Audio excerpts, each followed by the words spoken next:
आदेशा ऐसा नियमों की स्थापना करना है। और गीता के अंत में भगवान स्वयं आदेश देते हैं कि सर्वोच्च धर्म उनकी शरण ग्रहण करना है।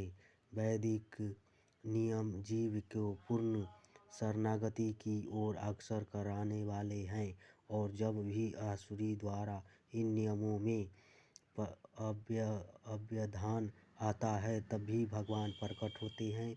श्रीमद् भागवत पुराण से हम जानते हैं कि बुद्ध कृष्ण के अवतार हैं, जिनका प्रादुर्भाव उस समय हुआ जब भौतिकतावाद का बोलबाला था और भौतिकतावादी लोगों वेदों में प्रमाण बनाकर उसकी आड़ ले रहे थे। यद्यपि वेदों में विशिष्ट कार्यों के लिए पशु बलि के विषय में कुछ सीमित विधान थे, किंतु आसुरी प्रवृत्ति वाले लोग वैदिक नियमों का संदर्भ दिए बिना पशु बलि को अपनाए हुए थे।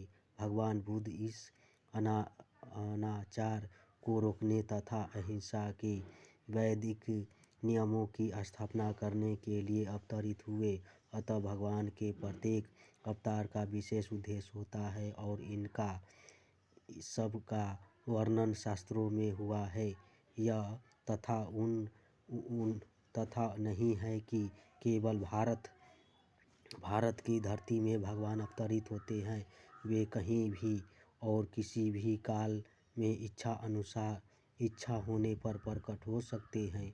वे प्रत्येक अवतार लेने पर धर्म के विषय में उतना ही कहते हैं जितना कि उस परिस्थिति में जन समुदाय विशेष समझ सकता है, लेकिन उद्देश्य एक ही रहता है, लोगों की इस भावित करना तथा धार्मिक नियमों के प्रति आज्ञाकारी बनना।